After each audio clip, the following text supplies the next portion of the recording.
अस्सलामु अलैकुम वरहमतुल्लाहि वबरकातुह। अऊज़ु बिल्लाहि मिनश शैतानिर रजीम। बिस्मिल्लाहिर रहमानिर रहीम। वमा अर्सलनाका इल्ला मुबश्शिरन व नज़ीरा। कुल मा अस्अलुकुम अलैहि मिन अजरिन इल्ला मन शाअ अन यत्तखिज़ इला रब्बिही सबीला।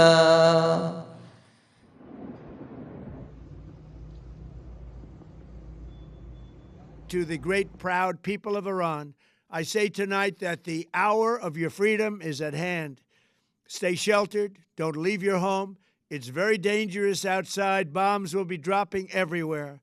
When we are finished, take over your government. It will be yours to take. This will be probably your only chance for generations. Whoa. Whoa. Whoa. Whoa. Whoa. Abba. Whoa. Whoa. Abba, this just hit the first part. Wow. That is crazy. I just get. Wow.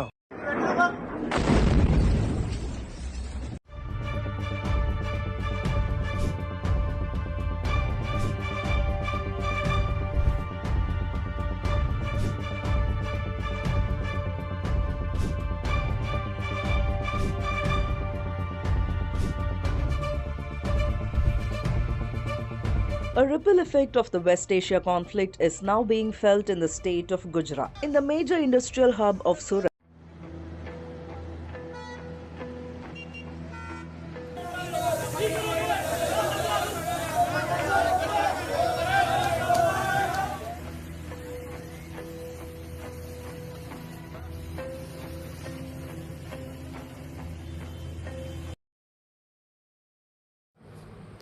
मेरे सभी प्यारे शिष्यों और दुनिया भर की मुस्लिम उम्माह को अस्सलामु अलैकुम वरहमतुल्लाहि वबरकातुहू। दुख और गहरी चिंता से भरे दिल के साथ मैं अमेरिका, इज़राइल और ईरान के बीच बढ़ते तनाव और संघर्ष के कारण खाड़ी क्षेत्र में बिगड़ती स्थिति पर विचार करता हूँ।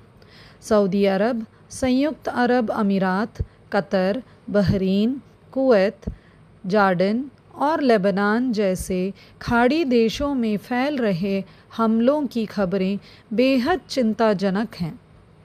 हर धमाका, हर आक्रामक कार्रवाई और दुश्मनी में हर बढ़ोतरी उन बेकसूर लोगों के लिए डर, अस्थिरता और तकलीफ़ लाती है जो अपने परिवारों के लिए शांति और सुरक्षा के अलावा और कुछ नहीं चाहते। ऐसा प्रतीत होता है कि यह वर्ष बढ़ती कठिनाइयों और वैश्विक अस्थिरता से भरा है, जैसा कि मैंने अपने पिछले शुक्रवार के उपदेशों और संदेशों में चेतावनी दी थी। दुनिया एक गंभीर परीक्षा और उथल-पुथल के दौर में प्रवेश कर रही है। दुनिया के विभिन्न क्षेत्रों में सशस्त्र संघर्षों और राजनीतिक तनावों में स्पष्ट वृद्धि देखी गई है। युद्ध लगातार भड़क रहे हैं या और अधिक तीव्र होते जा रहे हैं, जिससे शहरों में तबाही मच रही है, परिवार विस्थापित हो रहे हैं और भारी मानवीय पीड़ा उत्पन्न हो रही है। इसके परिणाम केवल युद्ध के मैदानों तक ही सीमित नहीं हैं, वे घरों, अर्थव्यवस्थाओं और पूरे समाजों तक फैल जाते हैं और अपने पीछे गहरे तथा स्थायी घाव छोड़ जाते हैं। लेकिन जो बात हालात को और भी दर्दनाक बनाती है वह यह है कि मुस्लिम समुदाय के कुछ हिस्से एकजुट होने के बजाय एक दूसरे के खिलाफ हो रहे हैं। अंदरूनी फूट, राजनीतिक दुश्मनी और सांप्रदायिक मतभेद उस ताकत को कमज़ोर करते हैं जो यह एकता से आता है। जब मुस्लिम राष्ट्र आपस में बटे होते हैं तो बाहरी शक्तियां उन पर ज़्यादा प्रभाव डाल पाती हैं। वे क्षेत्रीय संघर्षों को इस तरह से मोड़ देती हैं कि अक्सर उनसे उस क्षेत्र के लोगों की भलाई के बजाय उन्हीं के अपने रणनीतिक हितों की पूर्ति होती है। इससे अस्थिरता और भी गहरी हो जाती है और लोगों की तकलीफ़ें लंबे समय तक बनी रहती हैं। एकता की कमी उम्मा को राजनीतिक, आर्थिक और आध्यात्मिक हर तरह से कमज़ोर बना देती है। संसाधनों को विकास, शिक्षा और लोगों के कल्याण की दिशा में लगाने के बजाय ऊर्जा, संघर्ष और टकराव में खर्च कर दी जाती है।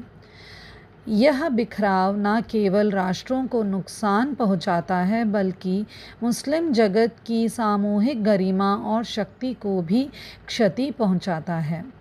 ऐसे समय में गहन चिंतन की अत्यंत आवश्यकता है। सच्ची शक्ति इसी से प्राप्त होती है। एकता, ऐसी एकता जो न्याय, विवेक और आपसी सम्मान पर आधारित हो।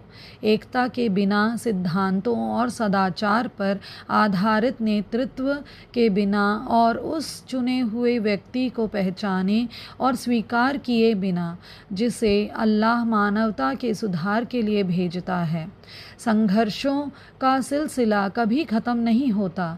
जब लोग ईश्वरीय मार्गदर्शन की उपेक्षा करते हैं और आपस में बटे रहते हैं तो हिंसा का चक्र बार बार दोहराया जाता है और इसका सबसे अधिक कष्ट हमेशा निर्दोष लोगों को ही उठाना पड़ता है।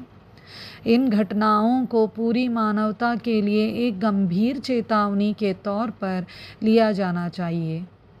ऐसा प्रतीत होता है कि दुनिया एक बड़े इम्तिहान और मुश्किलों के दौर की ओर बढ़ रही है। हम दुनिया के अलग अलग हिस्सों में युद्धों और संघर्षों में बढ़ोतरी देख रहे हैं।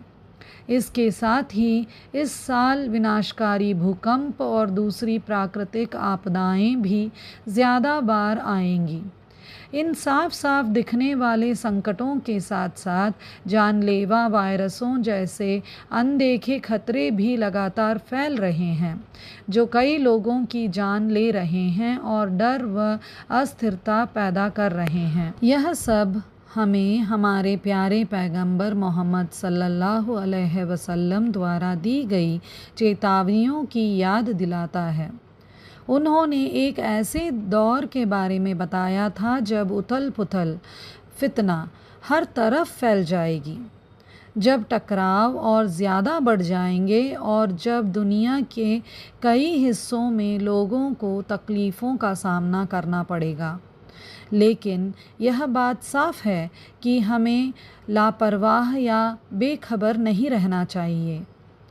यह चौकस रहने का समय है, न केवल दुनियावी मामलों में बल्कि हमारे आध्यात्मिक जीवन में भी। ये घटनाएं आत्मचिंतन, पश्चाताप और आस्था, नेकी व एकता की ओर लौटने का आह्वान करती है। साथ ही अल्लाह की रस्सी को मजबूती से थामे रखने की भी। तो हमें याद रखना चाहिए कि दुनियावी ताकत कुछ समय के लिए होती है। देश बनते बिगड़ते रहते हैं, गठबंधन बदलते रहते हैं, लेकिन अल्लाह का हुक्म सब पर भारी पड़ता है। इस मुश्किल समय में हमारा आसरा केवल उसी में होना चाहिए। अल्लाह समस्त मुस्लिम उम्मा और सभी प्रभावित क्षेत्रों को हर प्रकार के नुकसान से सुरक्षित रखे। विश्व नेताओं को समझदारी और संयम की राह दिखाए और मानवता को और अधिक विनाश तथा क्षति से बचाए। आमीन। इसलिए हमें अपने विश्वास को मजबूत करना चाहिए, अपनी प्रार्थनाएं बढ़ानी चाहिए, क्षमा मांगनी चाहिए, दान देना चाहिए और न्याय तथा करुणा पर दृढ़ रहना चाहिए।